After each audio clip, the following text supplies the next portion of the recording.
Hey everyone, welcome to another installment of Harry Potter Theory. Have you ever wondered how spells are created? Well, the answer is simpler than you might have guessed. It's all thanks to a handful of extremely cunning witches and wizards who saw a problem in their life and tried to create a magical solution. As we look through the historical records of the wizarding world, we find no shortage of famous wizards and witches who have left their mark on magic and created spells that are still in use in modern times. Today, we're going to take a look at some of the most famous spells and their creators as we go over the history of magical inventors. Let's get into it. Badeea Ali Ben Copper. Ben Copper and his friend Badeea Ali were both students at Hogwarts School of Witchcraft and Wizardry in the mid-1980s. Although Copper was sorted into Gryffindor and Ali into House Ravenclaw, the two ended up creating a spell together. This particular magical attack was an updated version of the traditional knockback jinx that the students at Hogwarts had used for generations. Named Flipendo Maxima due to its greater effects, this particular spell might have actually been quite dangerous for the students, since it caused them to fall backwards, and oftentimes their heads would bounce violently off the stone floors of the school. At a different time during her stay at Hogwarts, Badeea Ali created another spell. This one summoned a dazzling meteor shower in the sky, and, as Ali would later come to discover, she could even use the incantation to transform the paintings at Hogwarts and fill them with their own falling stars. William Weasley. William Weasley was the oldest member of the Weasley siblings. His job as a cursebreaker often took him far away from the Weasley's family home, known as the Burrow. During his time away, Bill used his magical abilities to become one of Gringotts' greatest employees. In a showdown in Egypt, Bill even defeated a mummy. But perhaps the greatest achievement came during the Second Wizarding War. During that time, Bill invented a spell that would block any dark mark-wearing Death Eater from entering a building. This barrier would become pivotal in the battles that the Order of the Phoenix would participate in throughout the war. Severus Snape. As a former Death Eater and a member of the Order of the Phoenix, Severus Snape led an interesting life, and in addition to his many missions in service to Albus Dumbledore, Snape was actually quite an accomplished spellmaker. During his time as a student in Hogwarts and as a professor, Snape created many of these spells that students use to this day. Snape's Langlock curse was a particular popular one. With a simple swing of a wand, this spell would lock a target's tongue to the roof of their mouth, preventing them from speaking. As a frequent victim of bullying, Snape undoubtedly found this spell useful when he was on the receiving end of jeers. In the same vein, Snape also created a spell that would cause anyone nearby to temporarily experience a deafening noise, so that he could gossip without fear of being overheard. This spell was called the Muffliato Charm, and Harry Potter often used it in class. But perhaps Snape's most famous curse was Sectum Sempra. This one caused painful cuts to magically appear on its victim's skin. Harry used it in fights against Draco Malfoy, the Inferi who protected one of Voldemort's Horcruxes, and even against its creator, Severus Snape himself. Gilderoy Lockhart. Professor Gilderoy Lockhart's legacy isn't one to be very proud of. On his journey to eventually becoming a star teacher at Hogwarts, Lockhart had regularly exaggerated his own abilities and even lied about his achievements. He was famously exposed as a fraud when confronted by Harry Potter and Ron Weasley, shortly before the pair entered the Chamber of Secrets. Unfortunately, in the aftermath, Lockhart erased his own memory, but before his downfall, Gilderoy Lockhart actually created one of the most charmingly narcissistic spells in the wizarding world. Through an incantation, Lockhart was able to project his image into the sky via the holographic spell, so that everyone around could enjoy his beauty. Albus Dumbledore. We can't be sure how many spells Albus Dumbledore created, but according to the records of Hogwarts, there's only one that was attributed to him. This was the Patronus Charm communication spell. During the Second Wizarding War, Dumbledore smartly realized that there were too many ways that the Order of the Phoenix could be deceived, and be lured into traps by false messages.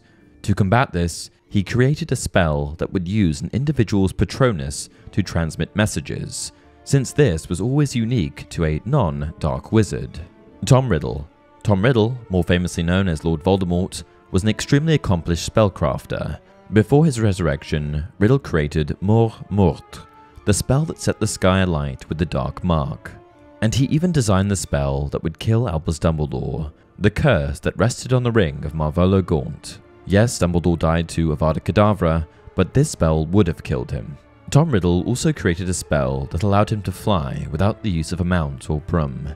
This was called unsupported flight, and although the films depict many Death Eaters achieving a similar feat, it was actually quite rare. It was a technique that wizards and witches had spent centuries trying to master, and it wasn't until Tom Riddle's discovery that it was finally perfected. Basil Horton and Randolph Kietch. Basil Horton and Randolph Kietch were a pair of famous Quidditch players, but they were more than just a pair of Falmouth members of the Falmouth Falcons. They were also the creators of the Comet Trading Company. You might recognize this name because it's responsible for some of the most famous broomstick models in production. Well, Horton and Kietch's Comet broomsticks were so beloved by Quidditch players for their incredible speed and also their sudden stopping precision. This was actually achieved by a spell that the pair of founders created, known as the Breaking Charm. It allowed their broomsticks to stop on a dime, and was also quite safe. Miranda Goshawk. Over 50 years before Harry Potter's final showdown against Lord Voldemort, a young witch named Miranda Goshawk created a pretty gross spell. Miranda's goal was simple. She wanted her older siblings to finally listen to her and stop walking all over her. To do this, Miranda created the Bat Bogey Hex, which transformed her target's boogers into disgusting, bat-like creatures. Thanks to its revolting nature, the hex was massively popular among students at Hogwarts. At one point, a student from an unknown house actually used the hex to cause bats to fly out of every member of his class's nose. Levina Monkstanley. Levina Monkstanley was a witch who lived hundreds of years before the rise of Lord Voldemort. During her life, as an unspeakable in the Department of Mysteries in the 18th century, Levina spent her time surrounded by the unknown. Her job dealt with the mysteries of death, time, love, and consciousness, but that wasn't quite enough for her. Monkstanley also decided to create her own spells. She was the witch responsible for the wand lighting charm, which caused a wizard's wand tip to cast a bluish light. She also created the opposite spell, the wand extinguishing charm, which essentially turned the light off. Elliot Smethwyck. A decade or two before Basil Horton and Randolph Kietch created the Comic Broomstick Company, a wizard named Elliot Smethwyck made an important contribution to broomstick riding. Realizing that the devices were quite uncomfortable to ride, Elliot created the cushioning charm, which would create a magical seat wherever a rider sat. Daisy Pennifold. Like many other Quidditch players and fans, Daisy Pennifold was a witch who used her expert skills as a spellcaster to create a charm for the sport. Her slowing charm was used to stop quaffles from falling straight to the ground, and instead made them slowly descend so that Quidditch players didn't need to slow down the pace of the game by grabbing the balls from the pitch. Orabella Nuttley. The mending charm has been shown to be quite a versatile piece of magic. If used properly, the incantation is able to repair almost any inanimate object that has been broken, but the spell, surprisingly, isn't even that old. It was created by a witch named Orabella Nuttley only a few hundred years before the rise of Lord Voldemort. Nuttley, who was employed by the Ministry of Magic, used the spell in the aftermath of an incident at the Colosseum in Rome, where she was forced to repair the millennia-old building. Urquhart Rackharrow. Urquhart Rackharrow was an accomplished healer in the wizarding community and lived in the mid-17th century.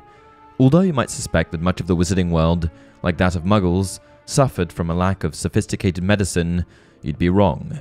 Wizards and witches had almost always been exceptional healers and were able to cure almost any mortal malady that they were afflicted with.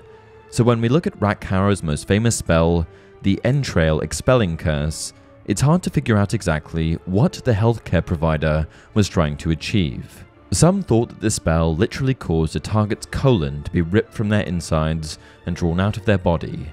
But Rackharrow, as we've already mentioned, wasn't a dark wizard of any type.